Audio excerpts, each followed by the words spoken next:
दोस्तों, आज हम समर्पण क्या होता है और समर्पण कैसे करना चाहिए ये जानेंगे। दोस्तों, हमने बहुत बार सुना है और कहा भी है कि सरेंडर टू द सिचुएशन और सरेंडर टू गॉड। इसका क्या मतलब है? जो इंसान अपने आप को कर्म करने वाला अर्थात कर्ता समझता है या अपने मन में कर्ता भाव रखता है, वह कभी समर्पण नहीं कर पाता। दोस्तों, अपनी ईगो को मारना ही सच्चा समर्पण है। वैसे तो इस दुनिया में सभी लोग किसी न किसी शक्ति, ईश्वर, गुरु की उपासना करते हैं। वह या फिर अपना कोई ना कोई पूजा पाठ का नियम भी पूरा करते रहते हैं। मंदिरों, गुरुद्वारों और अन्य जगहों पर भी माथा टेकते हैं। माथा टेकने का मतलब यही है कि हम भगवान को पूरी तरह अपना ईगो समर्पित करते हैं। हमने लोगों को ये कहते हुए भी सुना है कि भगवान सब तेरा ही दिया हुआ है, परंतु जब वही लोग किसी की मदद करते हैं, चाहे वह तन से हो, मन से हो या धन से हो, तो वह मन ही मन अपनी प्रशंसा, अपने प्रति सम्मान की इच्छा भी रखते हैं। क्या ये हमारे अहंकार की तृप्ति के लिए नहीं है? दोस्तों, अगर हमने सब कुछ परमात्मा से ही पाया है, तो फिर किसी को उसमें से कुछ देने पर हमारा मन क्यों घमंड से भर जाता है? या फिर कई बार हम देखते हैं कि जब तक हमारे जीवन में सब कुछ अच्छा चलता रहता है, तब तक तो हम आंतरिक शांति और आनंद का अनुभव करते हैं, जीवन में बहुत अच्छा अनुभव करते रहते हैं, परंतु कुछ भी हेल्थ में परेशानी, फाइनेंशियल परेशानी या फिर कुछ भी संबंधों में परेशानी आते ही हम एकदम से विचलित हो जाते हैं। हमारा मानसिक संतुलन, मानसिक शांति खत्म सी हो जाती है।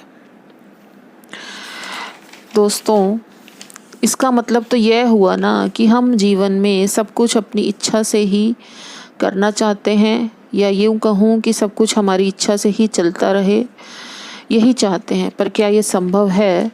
क्या हो कोई भी अमीर हो या कोई भी गरीब हो, सभी के जीवन में कुछ न कुछ परेशानियां तो हमेशा चलती ही रहती हैं। दोस्तों, हम इन परेशानियों से कुछ न कुछ लेसन सीखते हैं। क्या कोई ऐसा टेस्ट होना चाहिए जिसकी तैयारी भी हमें ना करनी पड़े और जिसमें हम कुछ लर्न भी ना कर सकें? कुछ सीखेंगे तभी तो अपनी लाइफ में हम कुछ ग्रो कर सकेंगे।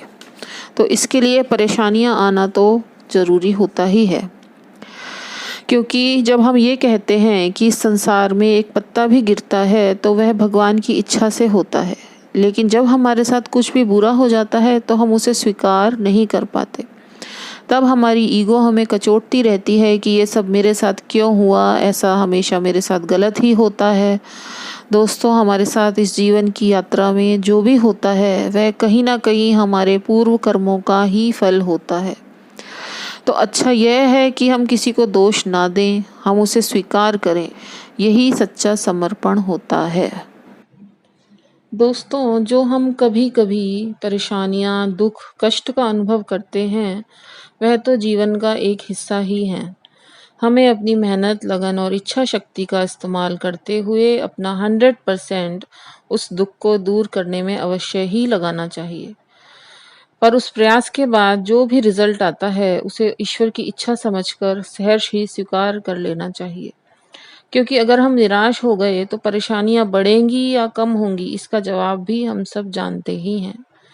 दोस्तों, परेशानियां तो हमें कुछ न कुछ सिखाने के लिए ही आती हैं, पर हमें दुख, परेशानियों को भूलकर उससे जो हमने लेसन सीखे हैं उन्हें याद रखना चाहिए और सिचुएशंस को लेट गो कर देना चाहिए। दोस्तों, हमें अपना आंतरिक आनंद और शांति जीवन की हर परिस्थिति में बनाए ही रखना चाहिए। यही सच्चा समर्पण है।